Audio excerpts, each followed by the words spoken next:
One of the reasons why I have not been making a lot of videos lately, first of all, it's getting near the end of the school year, so it gets a little busy. But also, I got myself a new printer, and I actually got it in February, but I've been doing war with it ever since. And that is the Anycubic Cobra S1. Now, the reason why I went with it and not with Bamboo Lab was because they had a dryer along with their color changer. I thought having a color changer would be something nice to try out, and I did not have very good success with my last FDM printer, but I felt like an enclosed one, the one that I have at school, is enclosed. It does a lot better. I thought maybe this one would do better as well if it is enclosed. And, well, it got started pretty well. It was printing out very well. I was able to make these tokens for my wood elves, which was really neat. And then stuff like this started happening. I started getting feed location jams. It would pop out. I really didn't know what was going on. I was getting some bad prints here. This is what it should look like, and it would come out all spongy like this. And then it just kept getting worse and worse. So I tried to contact Anycubic. I found this inside the extruder. Filament clog. This is the most common one that I kept getting. Filament clog detected. As you can see, there's some filament in there, and I think there was something wrong with this. It was pushing up, coming out of place, and it was, I guess, plastic was getting in between the bottom of the hot end and this plastic tube that goes inside it. Another problem was that the Bowden tube just would not come out. I'd pull off I'm not really a fan of how Anycubic did this. I wish they just put in a nice little Bowden tube receiver here, and because every time we put it in there, it gets stuck in there. Even when we pull this out, we push the black part down, Bowden tube just won't come out no matter how hard we pull on it. We feel like we're going to break it and rip it apart if we try. And that continues to this day. That's something that persists, but hopefully it won't be a big deal in the future. Now we got inside the extruder, we found this. This was broken. So I don't know if this was the problem or it got broken because of the problem. But then you could see it would get, there's filament. I don't know if you could see it really well, but there's filament in there popping out. It would get clogged and stuck. And this is what happened to that tube. You can see that it's kind of melted on one end and burnt on the other, but I think that's because, yeah, it just wasn't doing well. So we tried fixing it, and it popped the hot end out a little bit and started ripping into the build plate, and that really got me upset. So finally they sent me another build plate. I bought another hot end. They said they were sending me a hot end, but they didn't, and that's one of my biggest complaints about Anycubic. Clearly it is an engineer in China or India. I'm guessing China because that's where they're based out of. And they only contact you through email.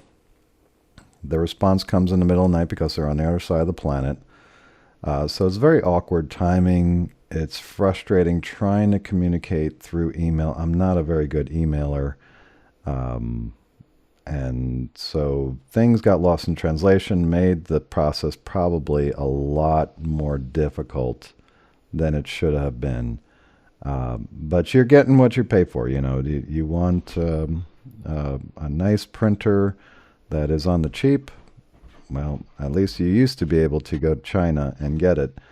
I don't know of any American-made printers. I know Prusa is starting to, and there might be others, but these are high-end printers. They're not really consumer printers yet. Hopefully that'll change, but I do wish that Anycubic had an office in America that could at least help you when you have problems like this. I really felt abandoned for the most part. The engineer that was helping me, I mean, he was doing the best he can, best he could, I guess. But it didn't feel like customer service that I was expecting. Um, especially now that I didn't get that hot end because I wanted a hot end for backup, so I ordered one on my own dime, and just in case I was starting to get an issue with clogging, I could just pull it out and just deal with it. But hopefully, I won't have to pull it out. Anyway, they did send me a new one of these. I forgot what they call it. It's just a plate that goes on there, which is really, really nice. You can see it dug in real deep, a nice big trench. And this is what I found inside the tube. This is actually between the hot end and the tube because it pushed up the hot end. I think this tube pushed down the whole casing, and that's why it went into there all of a sudden. Once I did get the hot end, replaced it, had it all cleaned out and everything, replaced that one little part that was broken. It is now working, so fingers crossed that'll continue. You can see I made a whole bunch of tokens for OPR. I made a deck box for cards, for Pokemon, Magic. You can see here, this is not painted at all. This is by using the multicolor printer. And the one thing that I liked about the company that designed this is that they did it in parts. So these are panels that glue onto the structure. So you make the structure, then you make the panels, and you glue them on there. And it does save a lot because when you're using the multicolor, it will use up a lot of filament every time you change the color. So having these panels and putting them flat on the bed make it a lot easier to go up and print the different colors on here. So that was really nice. I thought it was neat. You can see I did another one here with multicolor. It was a lot easier than I thought it would be. And then I made a whole bunch of tokens for OPR. None of this is painted. This is all the multicolor printer, which I really do appreciate. I do like printing sometimes, but I don't like printing token or painting tokens. I'd rather have them printed. It just seems a lot nicer and cleaner, I think. I don't do a very good job painting to begin with, but painting tokens was especially challenging for me because it would fumble in my hands, and it's not the same as painting a miniature. So I've been very pleased so far. Fingers crossed that it continues. I did have a mishap when I was making a hill, and it's supposed to have an auto detect for when it does this, but it didn't work in that instance. So I was a little disappointed in that. But I've got so much filament right now that I don't really mind too much as long as it doesn't keep happening. But I will have to say the printer is very good at what it does. It has a very good slicer. All right, so this is a slicer, and when you make a different, so let's say I want to make, I pick something here, terrain.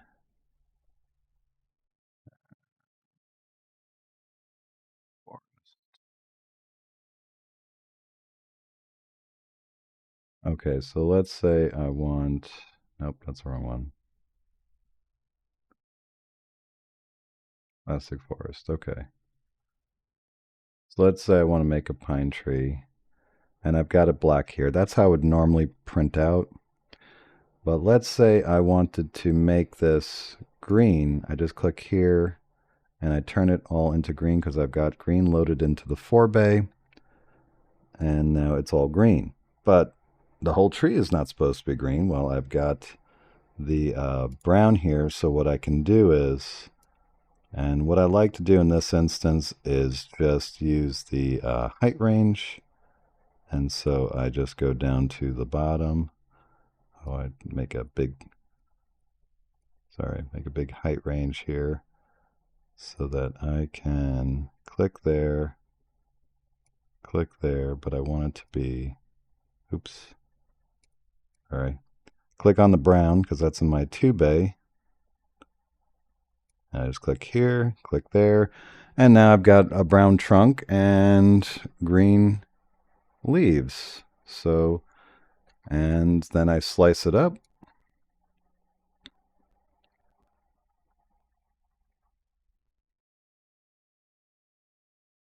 It just takes a minute here, but it is fairly easy to use to get the coloring that I want on there. And you can see it's going to take 2 hours, 32 minutes. It does this tower to be able to change out the colors. And so that's wasted as it cleans it out so it wastes some filament, and then it's going to make this tower. So it's going to waste more filament. So it is not very efficient to do multicolor, but it still looks really nice. I'm enjoying it. I'm making a forest just the way that I always wanted to. So I'm pretty pleased about this. And I'm looking forward to all the other things that I can build multicolor. So for the money, I mean, with all the trials that I've gone through, I'd have to say it is worth it. If you need good customer service, you're like me and you mess up or you seem to be unlucky with mechanical things, then you might want to go with someone else like Prusa or Bamboo Labs. I hear their customer service is much, much better. But I have to say, the construction of the machine itself is really well done. And they basically copied Bamboo Lab and put it together and added a couple of features like the dryer on the multi-changer. So I'd have to say, for somebody who's just starting out, wants to dip their toe into the multicolor arena, it's it does work. You know, if you don't have a defect, if you don't have if you're patient and you go through. Oh, here's another thing. This, what I thought was cool, may be the problem, because this is when my problem started. The If your thing is depleted, it'll go through and then it'll start a new roll if you've got the same color in there. You just tell it, yeah, this is the same color, continue doing it.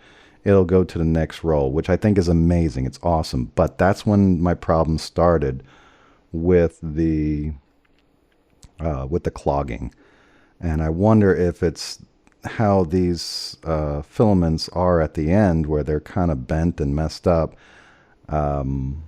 At that point, if it's not going to handle it, then what is the point of doing this? It'd be really cool to have, you have two rolls and you go to sleep at night and, you know, it runs out of this color and it's got a second roll right there next to it to pick up the slack.